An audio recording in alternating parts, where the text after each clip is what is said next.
Okay, Shalom, Shalom, Kwam Yasha'Allah, Koholoyim La, Yahweh, Bahashim, Yahweh Shai, Bahashim, Kahahadash.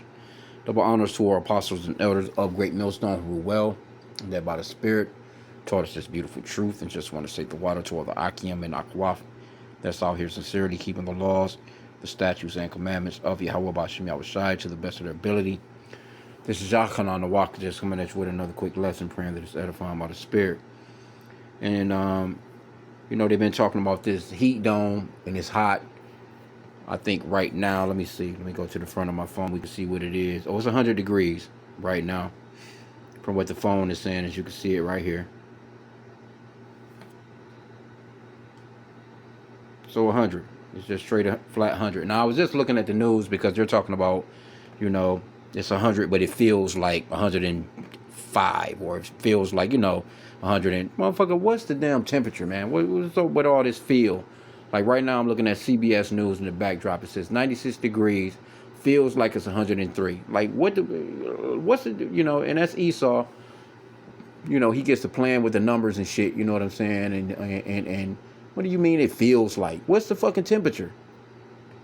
Either way, it's hot. You see what I'm saying? But see, mine's, it says 100, but it says it feels like 107. Okay, so, and you see they got the little warning sign, the advisory sign. I've been seeing that quite a bit all day. So by 9 o'clock, it's supposed to drop down about 10 degrees or so, 90 to 91. But when I seen the shit on the TV, so I Googled it. And, I've been thinking about this for the past couple of days anyway, why they've been talking about this heat. And so I asked Google, on average, what was the temperature during the time of slavery when they were working in the fields. And you got people out here, they passing out, they're dying, they got heat advisories. They got all I've been seeing on TV is what you should do, be careful, warnings, go to what they got all these different places where you can go and cool down in case you're overheating. They're giving you all the symptoms of whether or not you should go to the doctor and go to the hospital, watch this, watch that, dizziness, nausea, all that bullshit. And I'm thinking about, like, okay, so when our people was in those fields, y'all weren't thinking about none of that shit. Jake worked sun up to sundown every fucking day. Except for on Sundays when pretty much, Esau wanted you to learn about sweet white baby Jesus, which is a fucking idol. Other than that, and even on those days, you was doing something, just maybe not in the fields. But anyway, let's get this. So it says, during the summer, enslaved workers in the American South typically toiled average daily temperatures ranging from 85 to 95. However, in regions like central Georgia and the Mississippi Delta, temperatures regularly exceeded 100 degrees in the open sun, creating extreme, life-threatening heat indices. Right? So did Esau care? He had the kids out there and everything. You was old enough to pick some goddamn cotton. You was out there. You was old enough to, he didn't care anything about you falling over in that damn field. But guess what? That was just work that Jake done. Jake was used to doing the work. And of course, you already know Esau, he can't handle that kind of work. But guess what? He's going to be doing that kind of work in the kingdom. So let's get a scripture. Because he didn't give a fuck. This man is a fucking hypocrite, man. Let me get that real quick first. You got all this bullshit. You know what I'm saying? Come on, bro. Because I seen a few articles on, supposedly 1,300 people done died. You got a bunch of damn Edomites over in Europe. They passing out and falling over. It ain't good for them. Shit, who cares? Let's get Job 20. Let me start from verse 4. It says, knowest thou not this of old, since man was placed upon earth, that the triumphing of the wicked is short, and the joy of the hypocrite but for a moment. So the triumphing of you wicked ass so-called white people is ending right now. It seems like it's been a minute, but to the Lord it's short. Right? And the joy of your hypocrisy is ending. It's just for a moment. Right?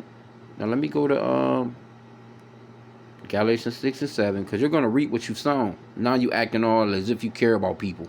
Oh, stay out of the sun. Make sure that you're hydrated.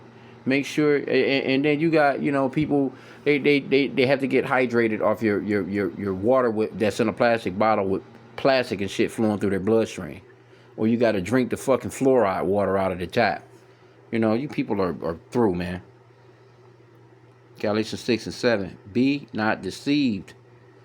Yahweh is not mocked, for whatsoever a man soweth, that shall he also reap. So what you've been sowing in the planet for hundreds of years, you're about to reap that, and you're going to reap it double. Scripture says to give it to you double, man. So imagine being in these fields. Shit, who knows? The Lord might turn the heat up some more. You may not ever get a 85-degree day ever in your life, man. You Edomites, you might, every day of your life might be 110 degrees, 20 degrees, or whatever degrees. Every day of your life. You'll never have a winter. There won't be no white Christmases, buddy. No. I'm just speaking as a man. I'm just saying that may never happen for you. You may never get a cool day. Straight up. It may not ever rain on you.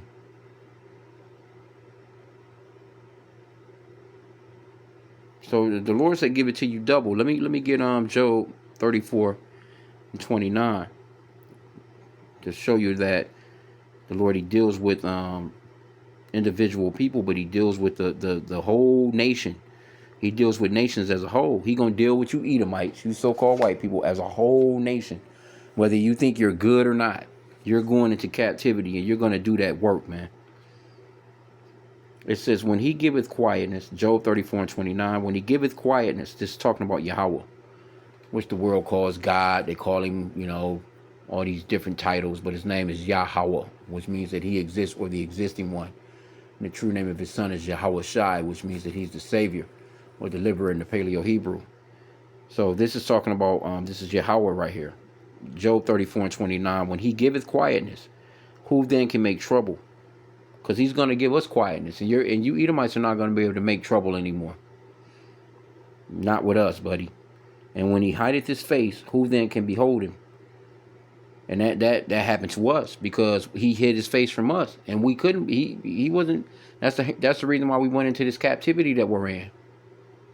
Full-fledged, cold-blooded, cold-hearted, straight flat out, backs beat in, kids fed to alligators type slavery, man. The Lord wasn't playing no games with Jake, man. So it says, when he giveth quietness, who then can make trouble? And when he hideth his face, who then can behold him? Whether it be done against a nation or against a man only. So the Lord is giving you Edomites a chance to rule. You're in your rulership right now, and it's ending. Let's get go to the Apocrypha real quick. Got a little bit of juice on my phone. My phone about to die out. 2nd Esdras 6 and 9. And it reads, for Esau is the end of the world, and Jacob is the beginning of it that followeth. So this is the end of your world. And the world that follows that world is our world. And guess what? The same things that you put us through, you're going to get double. That's scriptural, man. That's prophetic. To you Edomites that stole the Bible and gave the world white Jesus. So when we get to saying that, you don't believe the Bible. Because you have to know that full well, even from the region that you call the Middle East, that's a pretty hot area too as well. It gets cold, but the Lord was a dark melanated man. I'm just putting it that way, because he was able to they was able to slip into Egypt amongst the Egyptians, his mother and father, Joseph and Mary, at a time when Herod was after him. How you think he was able to blend in with these other dark-skinned people? If he was a so-called white man, a so-called white baby, blonde-haired, blue-eyed white baby, right? He was a dark melanated man. Y'all gonna pay for that. But let me see what else was in here, because it just dawned on me. Let me see how hot it was because I grew up in the South. I worked in fields, and it's fucking hot, shit. Working in the fields, man. But you get out as early as you can. I remember we used to go out 5 in the morning. You kind of be working through dew, you know what I'm saying, kind of hard to see, so to speak, with the dew out. And that dew being out lets you know it's gonna be a blistering day. But you wanted to be done with your work by 12 o'clock before the sun reaches its highest peak. So by 12 o'clock, it's 12:30 ish. We was out of the field. We was done with our work, man. We was back at the crib, around that time, man. We as kids, you go to the swimming pool, you get under the water hose, you know. You got some of these, I know in the city, the neighborhoods, they'll come down through the neighborhood. They used to have these, that's been a long time ago. I don't know if they do that anymore. They used to have a damn mobile swimming pool. They used to ride through the hood. It was like a big ass truck. Kids used to climb up on a damn ladder. It was a mobile swimming pool. I remember that shit. But anyway, they'll cut on the fire hydrants, you know what I'm saying, and let the water splash, and little shit like that. If not, Jake gonna turn them bitches on themselves. Jake don't care. Jake twist them bitches open and be out there flooding the streets, man. But anyway, let's go back to what was asked. I asked, on average, what was the temperature when slaves worked in the fields in the South? During the summer months in the American South, enslaved workers in the cotton fields, cotton and sugar belts, routinely faced temperatures between 90 and 105 degrees Fahrenheit in direct sunlight. Because of extreme humidity, the heat index regularly climbed to dangerous levels between 105 to 115, and Jake done this every day. Jake worked his ass off in this kind of heat while Esau was on the damn horseback. He's sweating on horseback.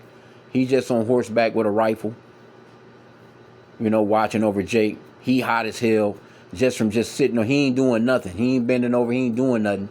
They trading off, you know what I'm saying?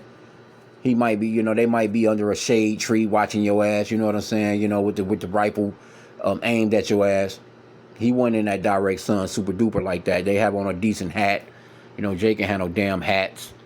He wouldn't give Jake no fucking hat, man. Jake be out there in that sun just going hard.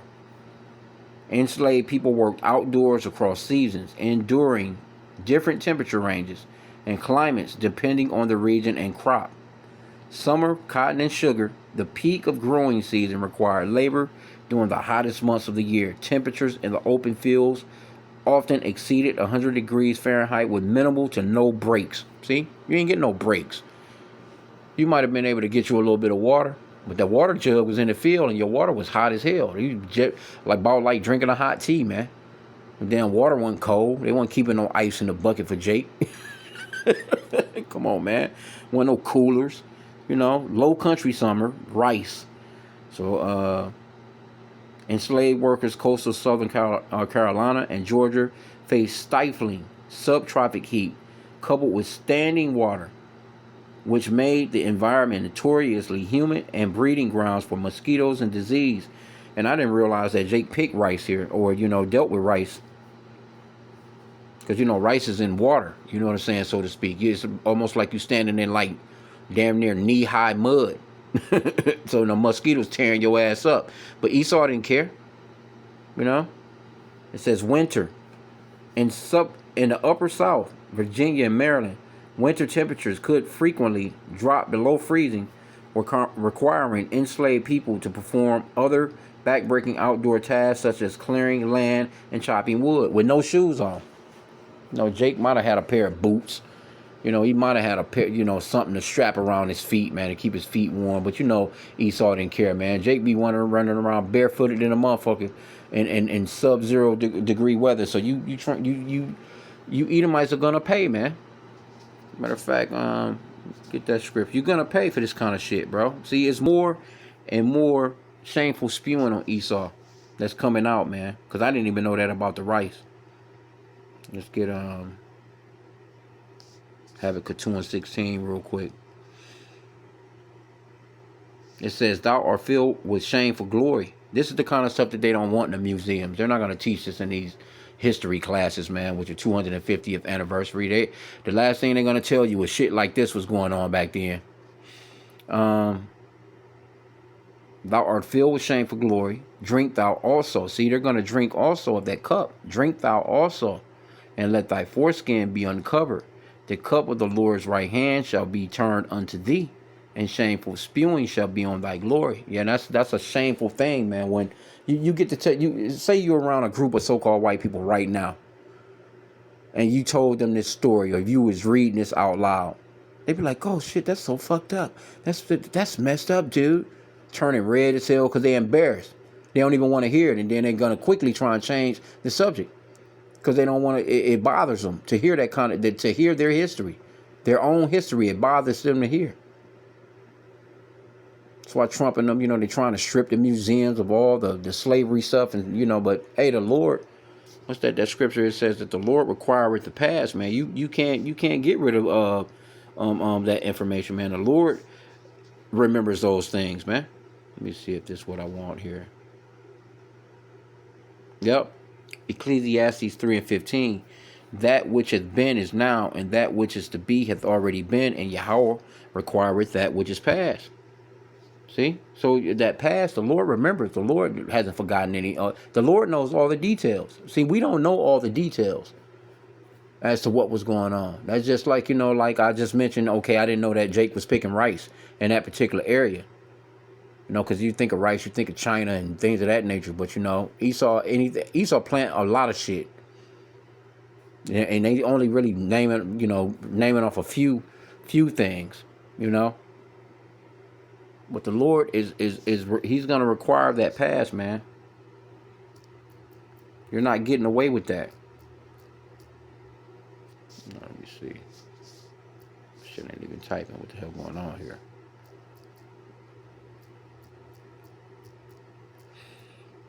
Should have went to the blue letter, but we can see if we can get it in here.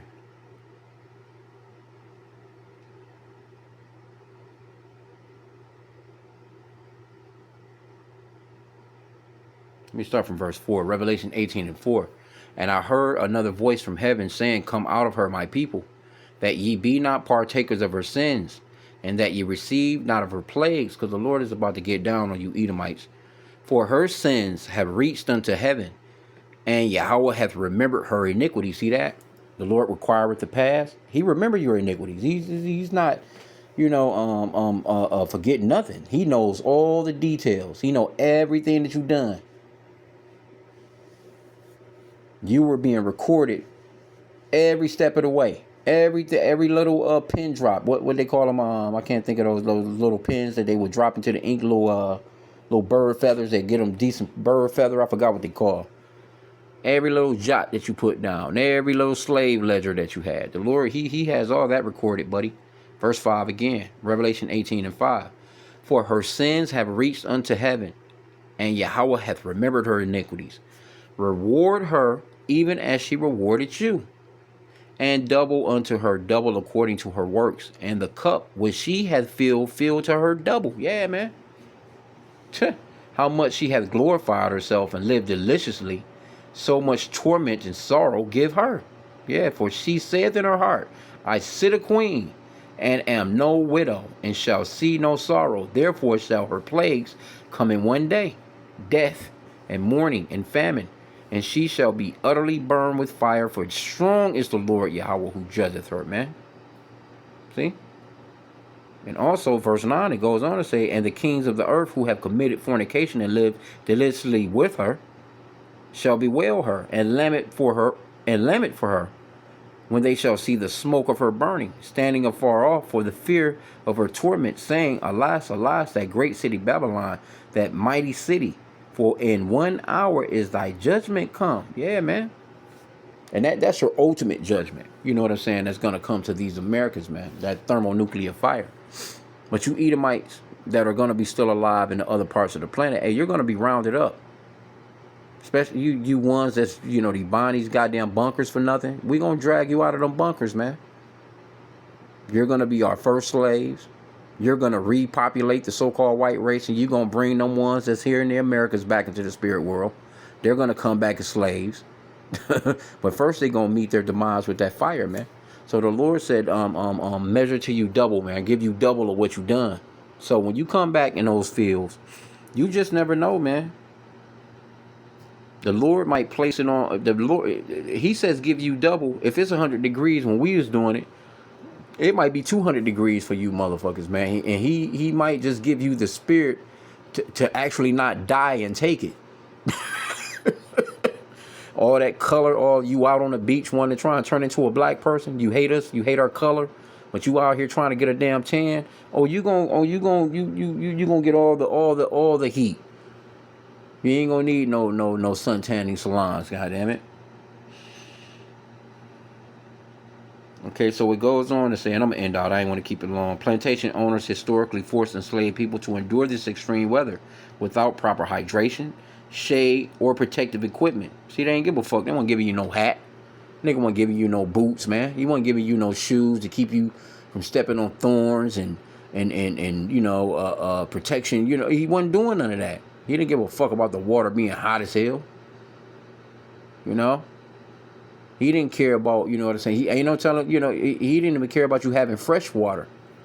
He give you some fucking mosquito laden fucking water from a damn sitting pond or some shit. If you want to explore, let me see. Okay, so we don't have to go no further. I don't want to explore no more of it. You get the point. I just wanted to bring out the fact that everybody talking about, I'm still looking at it in the backdrop on the news right now. You know, these meteorologists, they make a, they try and get you to, they try and pull you into these bullshit ass news stations.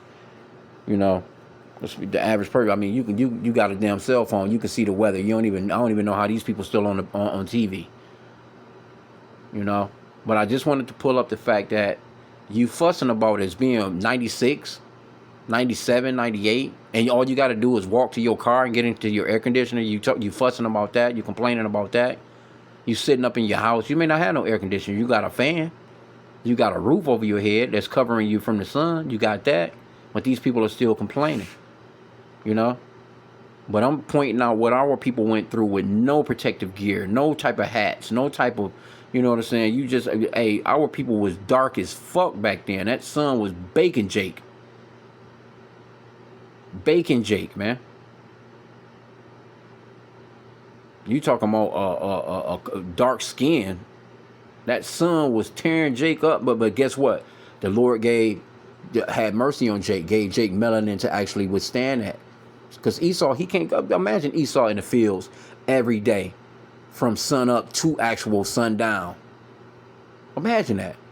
Him out there picking, bending over, leaning over with a baby on it, the white bitch with a baby on her back and a satchel, picking cotton, bro. Imagine that. Fingers all cut up, blisters and shit. Imagine Esau going through that. That motherfucker can't take that type of work, that kind of work, man. You see when Trump swooped up with ICE and ran all the immigrants off, swooped up on all Northern Kingdom that was out in them fields picking that shit. Did they go and get them jobs? They fussed about, you know what I'm saying, Issachar or, Northern Kingdom basically taking their jobs. Did any of those people go out there and pick strawberries, blueberries, oranges, nectarines, whatever the fuck? Nah. Them Edomites they can't take that kind of work. Esau, he can't handle going to an office job. Shit get too stressful for him, man. He coming home, he gonna fuck the wife up. He take out the whole damn family, man. And then himself. Even the damn dog. Dog ain't got nothing to do with nothing. And now they boo-hooing and they crying, what's going on? What's with these prices? We can't afford anything. Man, Jake been going through all that shit since we been here, man. So fuck y'all. You deserve every fucking bad thing that comes to you. You deserve it and some. So I'm going to end out there, man. I pray that the lesson was edifying. Kwame Yashala and a bubble ball.